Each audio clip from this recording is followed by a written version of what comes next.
زنا کی اجازت مانگنے والا، رسول اللہ نے اس کے لیے دعا کی تو وہ ایسے نظریں جھکا کے چلتا تھا کہ کہا گیا مدینہ میں اس سے زیادہ شریف کوئی نہیں ہو سکتا۔ یہ رسول اللہ صلی اللہ علیہ وسلم کی دعائیں، پیشین گوئیاں، یہ سارے کے سارے معجزات کے اندر آتی ہیں، اور یہی انس ہیں، یہی انس ہیں۔ کہتے ہیں کہ میری والدہ نے زینب بنت جہش کے ساتھ جب رسول اللہ کی شادی ہوئی، رسول اللہ صلی اللہ علیہ وسلم کی بھوک، رسول اللہ صلی اللہ علیہ وسلم کے گھر میں کھانے کا نہ ہونا، یہ صحابہ میں معروف تھا، مشہور تھا۔ لوگوں کو پتا ہوتا تھا صحابہ کو کہ یہ والی مدینہ ہے، یہ ریاست کا ذمہ دار ہے، یہ ریاست کا صدر ہے، یہ ریاست کا وزیر اعظم ہے، یہ ریاست کا سب سے اعلیٰ ستون ہے، لیکن یہ مہنگائی کے بم عوام پہ نہیں گرا رہا، یہ پہلے اپنا پیٹ کاٹ رہا ہے۔ حضرت انس کہتے ہیں کہ میری والدہ نے کہا آج شادی ہوئی ہے، پتہ نہیں گھر میں کھانے کے لیے بھی کچھ ہو یا نہ ہو، کھجور کا حلوہ لے جاؤ۔ کہا میں کھجور کا حلوہ لے کے آیا تو رسول اللہ صلی اللہ علیہ وسلم نے کہا ایک پلیٹ کھجور کا حلوہ، فلاں کو بھی بلاؤ، فلاں کو بھی بلائے، فلاں کو بھی بلاؤ۔ کہا میں نے کہا ایک پلیٹ حلوہ ہے۔ رسول اللہ صلی اللہ علیہ وسلم آدمیوں کو بلا رہے ہیں، پھر حضرت انس بیان کرتے ہیں رسول اللہ نے جن افراد کی لسٹ مجھے دی اور میں نے ان افراد کو کاؤنٹ کیا، کہتے ہیں مجھے یاد نہیں پڑتا، یہ ضرور ہے یا وہ 71 تھے یا وہ 72 تھے، ایک کم ہو سکتا ہے یا ایک زیادہ ہو سکتا ہے، یا وہ 71 افراد تھے یا وہ 72 افراد تھے۔ رسول اللہ صلی اللہ علیہ وسلم نے بسم اللہ پڑھی، اور رسول اللہ کی یہ بھی سنت تھی کہ جب رسول اللہ صلی اللہ علیہ وسلم کسی کھانے میں برکت کے لیے دعا کیا کرتے تھے تو اپنی 3 انگلیوں کو اس کھانے میں رکھ کر بسم اللہ بسم اللہ بسم اللہ پڑھا کرتے تھے۔ حضرت انس نے کہا میں نے رسول اللہ کی انگلیوں کے نشان اس حلوے کی پلیٹ کے اوپر دیکھے، اور کیا دیکھا، وہ کھجور کا حلوہ پھولنا شروع ہو گیا۔ جیسے ہی رسول اللہ بسم اللہ پڑھتے کھجور کا حلوہ پھول جاتا، پھر بسم اللہ پڑھتے پھر کھجور کا حلوہ پھول جاتا۔ 71 بندوں نے اس میں سے حلوہ کھایا، پھر رسول اللہ نے کہا جاؤ زینب کو بھی دے آؤ، جاؤ گھر والوں کو بھی دے آؤ۔ اللہ کی قسم آج بھی اس حلوے کی اندر میں رسول اللہ کے انگلیوں کے نشانات کو جانتا ہوں۔ ابو ہریرہ بھی اس سے ملتا جلتا واقعہ بیان کرتے ہیں کہ ایک رات کو رسول اللہ صلی اللہ علیہ وسلم نے کہا گھر میں پتہ کر کے آؤ، میرے گھر میں کچھ پکا ہوا ہے۔ ماں عائشہ کے گھر سے کھجور کا ہی ایک چھوٹی سی پلیٹ میں حلوہ آیا۔ رسول اللہ صلی اللہ علیہ وسلم نے کہا اصحاب صوفہ کی تو دعوت ہو گئی، اصحاب صوفہ کو بلایا جائے۔ آپ کو پتہ ان کی تعداد بھی، اصحاب صوفہ کی بیک وقت جو دنیا کی سب سے پہلی یونیورسٹی ہے، جو بکواس کرتے ہیں شبر زیدی جیسے کہ مدینہ میں کون سی یونیورسٹی تھی، یہ مدینہ کی اولین یونیورسٹی ہے۔ اور تم کن یونیورسٹیوں کی بات کرتے ہو جن کے اندر پڑھنے والا کبھی فیل ہو گیا کبھی پاس ہو گیا، ڈگری لے بھی آیا، اسلامیات کی بھی لے آیا، عربی کی بھی لے آیا، تو کیا پتا آخرت میں کامیاب ہوا ہے کہ نہیں ہوا۔ یہ فیس کی رسیدیں ہیں، اور شبر زیدی نے جو ہردہ سرائی کی ہے وہ نہایت افسوسناک ہے۔ یہ کس قبیل کے لوگ، یہ کس گماش کے لوگ مسلمانوں پہ جی مدینہ کی ریاست کی بات نہ کرو، وہاں کون سی یونیورسٹی تھی جی؟ یہ اسلام کی پہلی یونیورسٹی اصحاب صفا کی، اور صرف پہلی یونیورسٹی کی بات نہیں ہے، کائنات کا ایک ہی معلم ہے، ایک ہی استاد ہے جس کا ہر شاگرد کامیاب ہے، وہ محمد الرسول اللہ صلی اللہ علیہ وسلم ہے۔ بتائیے کوئی شاگرد ناکام ہوا؟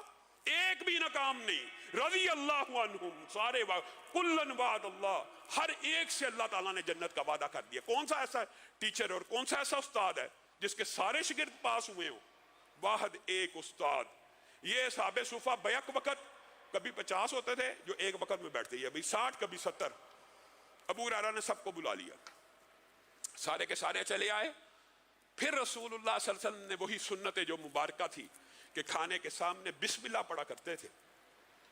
بسم اللہ پڑھی، حلوہ پھولنا شروع ہوا، 70 سے زائد صحابہ نے، اور یہاں پہ حدیث کی روایت کے اندر افراد کی تعداد صحابی نے یا راوی نے بیان نہیں کی، یہ علماء کا خیال ہے کہ اصحاب صفا کتنے ہوا کرتے تھے، یعنی کم و بیش 50 سے 80 افراد کے مابین افراد نے اس کھجور کی پلیٹ جو چند لقمے، صرف چند لقمے تھی، اور حضرت علی اس سے بھی بڑا واقعہ بیان کرتے ہیں. حضرت علی کہتے ہیں ایک مرتبہ ابتدائی اسلام کی بات ہے، ابتدائی اسلام کی، ایک مرتبہ رسول اللہ صلی اللہ علیہ وسلم نے حضرت علی کو کہا فلاں فلاں فلاں فلاں سارے بنو عبد المطلب میں سے فلاں فلاں کو بلا لاؤ. حضرت علی کہتے ہیں اللہ کی قسم، علی کہہ رہے ہیں اللہ کی قسم ان میں سے ایک شخص ایک وقت میں ایک ایک بکرا کھا جاتا تھا، اور ایک شخص ایک وقت میں پورا پورا مٹکا شراب کا پی جایا کرتا تھا، شربت کا پی جایا کرتا تھا، نبیذ کا پی جایا کرتا تھا. رسول اللہ صلی اللہ علیہ وسلم نے ان سارے تندرست توانا طاقتور پہلوانوں کو اکٹھا کیا اور ان کے سامنے بطور معجزہ ہی، باقی جگہ پہ تو رسول اللہ نے بسم اللہ برکت کی دعا کر کے صحابہ کو کھلایا، ان اپنے خاندان کے افراد کے سامنے بطور معجزہ نصف کلو جو کے آٹے سے بنی ہوئی روٹی کو رکھا اور ایک پیالی سالن کو رکھا. وہ لوگ جو ایک ایک بکرا کھا جاتے تھے، ان کے سامنے ایک روٹی پڑی اور ایک پیالہ سالن کا پڑا ہو، ان کی کیفیت کیا ہوگی؟ رسول اللہ صلی اللہ علیہ وسلم نے بسم اللہ پڑھ کے کہا کھانا شروع کرو. ایک نے کھایا، دو نے کھایا، تین نے کھایا، چار نے کھایا. جتنے مجلس میں تندرست و توانا بیٹھے تھے سب نے کھایا، نہ روٹی میں سے ذرہ کم ہوا نہ سالن میں سے ذرہ کم ہوا. رسول اللہ صلی اللہ علیہ وسلم نے ایک کٹوری نبیذ کی، شربت کی، حضرت علی کو کہا ان کو پلانا شروع کرو. پلائی. وہ جو 20 افراد آئے انہوں نے پی تو رسول اللہ صلی اللہ علیہ وسلم نے یہاں سے تبلیغ کا آغاز کیا. اے بنو عبد المطلب میری بات سنو، میں خاص طور پہ تم میں سے نبی آیا ہوں، تمہارے کنبے اور قبیلے میں سے آیا ہوں، اور بالعموم پوری دنیا کے لیے نبی آیا ہوں. تمہارا یہ فرض بنتا ہے کہ تم پہلے میرے پہ ایمان لے کے آؤ. میں تمہارے کنبے کا ہوں، میں تمہارے قبیلے کا ہوں، اور میں تمہیں اس کی دلیل یہ دیتا ہوں کہ ابھی تم نے جو کھانا کھایا ہے یہ تمہاری آنکھوں دیکھا معجزہ ہے کہ ایک پیالہ تھا، ایک روٹی تھی. رسول اللہ صلی اللہ علیہ وسلم نے اس طرح کے معجزات اور اس طرح کے دلائل و براہین اپنی سیرت میں کم دیے ہیں. جس طرح چاند کے واقعے پہ رسول اللہ نے بطور دلیل قریش مکہ کو کہہ دیا تھا نا کہ اب تم نے جو مانگا تھا تمہارا مطالبہ پورا کر دیا، اب ایمان لے کے آؤ. باقی معجزات میں آپ نے جتنے بھی سنے ہیں رسول اللہ صلی اللہ علیہ وسلم یہ الفاظ نہیں تھے دہراتے. یہاں پہ رسول اللہ نے دہرایا ہے کہ یہ تم نے معجزہ دیکھ لیا ہے، اپنی آنکھوں سے مشاہدہ کر لیا کھانے کا معجزہ، اب کون ہے جو میرے پہ ایمان لے کے آئے گا؟ ہائے قساوت قلبی اور شقی القلبی. اب کون ہے جو میرا بھائی بنے گا؟ اب کون ہے جو دین میں میرا ہمدرد بنے گا، دین کے کام میرے ساتھ کرے گا؟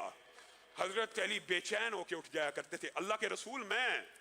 رسول اللہ ان کو چپ کر کے بٹھاتے. علی مراد آپ نہیں ہیں، آپ تو میرے ہیں ہی ہیں. کون ہے جو میرا بھائی بنے گا؟ کون ہے جو میرے دعوت کا ساتھ دے گا؟ کون ہے جو میرا ساتھی بنے گا؟ جب سارے خاموش ہو جاتے حضرت علی بے چین ہو کے کھڑے ہو جاتے. اللہ کے رسول میں حاضر ہوں نا، میں ہوں نا، میں حاضر ہوں، میں پیش ہوں. 3 مرتبہ پوچھا، 3 مرتبہ کسی قریشی نے رسول اللہ کا اتنا عظیم الشان معجزہ دیکھنے کے بعد بھی ایمان کو قبول نہ کیا. تو حضرت علی کو رسول اللہ صلی اللہ علیہ وسلم نے گلے سے لگایا، کہا علی تو تو میرا ہے ہی ہے، تو تو میرا ساتھی ہے، تو تو میرا بیٹا ہے، تو تو میرا بھائی ہے. اور اس واقعے کے ضمن میں بات آئی ہے تو یہ بھی سمجھ لیجیے محدثین نے بڑا ایک خوبصورت باب باندھا ہے اس کے ضمن کے اندر، اور یہ بات شاید میں پہلے بھی آپ کے سامنے رکھ چکا ہوں کہ تبت یدا ابی لہب و تب. جب یہ قرآن پاک کی آیت نازل ہوئی تو ابو لہب کو اللہ تعالیٰ نے کہا اس کے 2 ہاتھ ٹوٹے. یہ ابتدائی اسلام کا واقعہ آپ سب جانتے ہیں، ابتدائی اسلام کا. تو اس کی بیوی نے کہا یہ محمد صلی اللہ علیہ وسلم ہماری حجب بیان کرتے ہیں اور ان کا رب بھی اب ہماری مذمت میں آیتیں نازل کرتا ہے. اللہ تعالیٰ نے اس کی بیوی کا حوال بھی بتا دیا.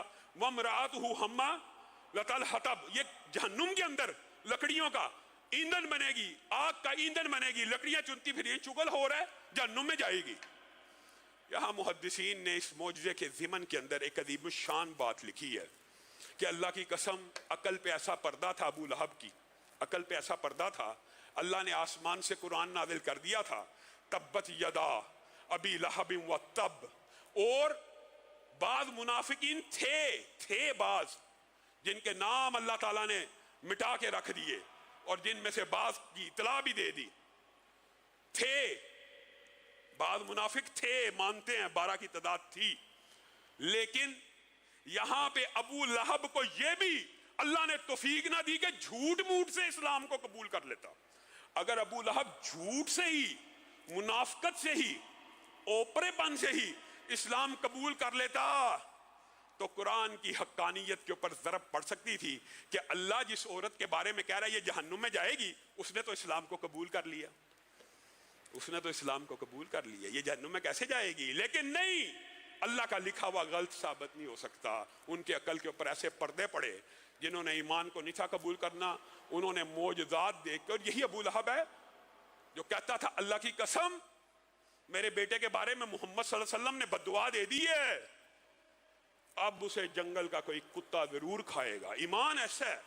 ایسے بے ایمان تھے کئی کہ ان کو یقین بھی تھا کہ بیڑا غرق ہو جانا ہے، لیکن پگ پگڑی، خاندان، کنبہ، قبیلہ، اپنے آباء و اجداد کا دین، اس سے بس ٹس سے مس نہ ہو سکے. اور یہ بات آئی ہے ضمنی طور پہ. تو اسی بات سے آگے ایک جو غلط العام معاشرے میں مشہور ہے کہ یہ بات بھی درست ہے درست، اصحاب فیل کا جو واقعہ وہ صحیح ہے، اور عبد المطلب کی وہ بات بھی درست ہے، طریق سے ثابت ہے. ابراہیم میں تیرے سے بیت اللہ کی حفاظت کی بات نہیں کرنے آیا، اپنے اونٹوں کی بات کرنے آیا، وہ جس کا گھر ہے وہ خود اس کی حفاظت کرے گا. یہ بات درست ہے، ثابت ہے. لیکن کیا یہ کلیہ ہے؟ کیا یہ کلیہ ہے کہ اللہ کے گھروں کی حفاظت اللہ خود کرے گا؟ نہیں، یہ کلیہ نہیں ہے. یہ اللہ کا رحم اور کرم تو ہو سکتا ہے لیکن کلیہ نہیں ہے. یعنی عبد المطلب کا تو یہ ایمان تھا کہ جس کا گھر ہے وہی اس کی حفاظت کرے گا، اور اللہ تعالیٰ نے ان کے ایمان کے مطابق اس گھر کی حفاظت کر بھی دی. آپ نے سورہ فیل میں اس سارے واقعے کو پڑھا ہوا ہے. اللہ نے کی، بعض اوقات اللہ کرتا ہے. لیکن معجزات کے باب کے اندر، رسول اللہ کی پیشین گوئیوں کے باب کے اندر یہ بات بھی ملتی ہے جو صحیح سند سے ثابت ہے. ایک دور آئے گا، اور اللہ نہ کرے وہ یہ دور ہو، جتنے آج مسلمان کمزور ہیں بظاہر لگتا ہے کہ اس سے بھی زیادہ شاید کوئی پستی کا دور آنے والا ہے. ایمان ویسے اگر غور کیا جائے تو شاید وہی دور ہو. بیت المقدس کے اوپر قبضہ ہے، مسلمانوں کے کان پہ کیا جونج رینگ رہی ہے؟ کچھ فرق پڑ رہا ہے؟ مسلمانوں کا قبلہ اول یہود کے پنجے میں ہے، ہمیں کیا فرق پڑ رہا؟ کوئی فرق نہیں پڑ رہا. ہم نمازیں پڑھی جائیں، ہم عبادتیں کری جائیں، پتہ نہیں اللہ نے قبول کرنی بھی ہیں کہ نہیں، کہ تمہارا قبلہ اول تو غاصبانہ قبضے میں ہے. تم اپنی مسجدوں میں نمازیں پڑھتے رہتے ہو، روزے رکھتے رہتے ہو، ذکر اذکار کرتے رہتے ہو، تمہارے کان پہ جوں نہیں رینگتی. اسی سے ملتی جلتی حدیث رسول اللہ صلی اللہ علیہ وسلم نے کہا تھا ایمان اتنا کمزور ہو جائے گا ایک دن کہ حبشہ کا ایک بریک پنڈلیوں والا کالا، حبشہ کا نام بھی بتا دیا، بریک پنڈلیوں والا کالا اس خانہ کعبہ کو خراب کر دے گا، اس خانہ کعبہ کی دیواروں کو منہدم کر دے گا. اللہ ہماری زندگی میں وہ وقت نہ لائے. میرے بھائیوں، مسلمانوں کا ایمان ایک دن اتنا کمزور بھی ہو جائے گا. بعض لوگوں نے کہا یہ واقعہ ہو چکا جب عبداللہ ابن زبیر کے اوپر حملہ ہوا تھا، خانہ کعبہ کی ایک دیوار گری تھی، لیکن یہ حقیقت بات یہ ہے کہ یہ واقعہ ابھی تک رونما نہیں ہوا. وہ جناب عبداللہ ابن زبیر نے جو خانہ کعبہ کی انہدام کی بات کرتے ہیں، وہ انہوں نے رسول اللہ صلی اللہ علیہ وسلم کی خواہش کے مطابق دیوار کو گرایا تھا اور حتیم کو خانہ کعبہ کے اندر شامل کر لیا تھا. کیونکہ رسول اللہ نے ایک مرتبہ یہ بات کی تھی، اگر مجھے اپنی قوم کی جہالت کا خطرہ نہ ہو تو میں خانہ کعبہ کو انہی خطوط پہ استوار کر لوں جس خطوط کے اوپر سیدنا ابراہیم نے اور اسماعیل نے اس کی بنیاد رکھی تھی. اور آپ سب یہ جانتے ہیں کہ وہ بنیاد جو حتیم ہے، حتیم جو گول دائرہ ہے خانہ کعبہ سے آگے ہے، بنیادی طور پہ خانہ کعبہ کا یہ ڈیزائن تھا، یہ سٹرکچر تھا محراب نما، آگے گول بھی خانہ کعبہ کے اندر شامل تھا. تو عبداللہ ابن زبیر کے دور میں جو دیوار گری تھی یا حتیم کا حصہ بنا، انہوں نے حتیم کو خانہ کعبہ کے اندر ڈال دیا. تو پھر اس دور کے اندر جب ان کے خلاف لشکر کشی ہوئی تو جو مسلمانوں کا حاکم تھا اس نے وہ حتیم کی دیوار کو دوبارہ گرا کر خانہ کعبہ کو چورس بنا دیا. لیکن اس واقعے سے یہ بات سمجھ نہیں آتی کہ اس سے مراد وہ حبشہ کا کالی پنڈلیوں والا، بریک پنڈلیوں والا شخص ہے. وہ واقعہ ابھی رونما ہونا ہے. اور وہ واقعہ کیسے رونما ہوگا؟ جس طرح آج ہم بے بس ہیں، مجبور ہیں. رسول اللہ صلی اللہ علیہ وسلم نے یہ بھی پیشین گوئی کی تھی نا، جب تم دنیا کے پیچھے پڑ جاؤ گے، کھیتی باڑی میں لگ جاؤ گے، جہاد کو چھوڑ دو گے، جہاد کو چھوڑ دو گے تو تم ذلیل اور پست ہو جاؤ گے، اور تمہارا عروج تب تک نہیں آئے گا جب تم واپس جہاد کی طرف منہ نہیں کرو گے۔ وہ دور آ چکا، بیت المقدس کے اوپر گریا زاری رونا اور وویلا کرنے سے کیا وہ آزاد ہو رہا ہے؟ اللہ نہ کرے وہ دور ہماری زندگی میں آئے کہ جب حبشہ کا ایک کمزور پڑیوں والا ایمان اتنا کمزور ہو جائے گا، خانہ کعبہ کے اوپر حملہ آور ہو جائے گا اور مسلمان اس کا دفاع کرنے سے عاجز اور قاصر آ جائیں گے۔ اللہ رب العزت جو کہا گیا، جو سنا گیا، اس کو سمجھنے کی توفیق عنایت فرمائے۔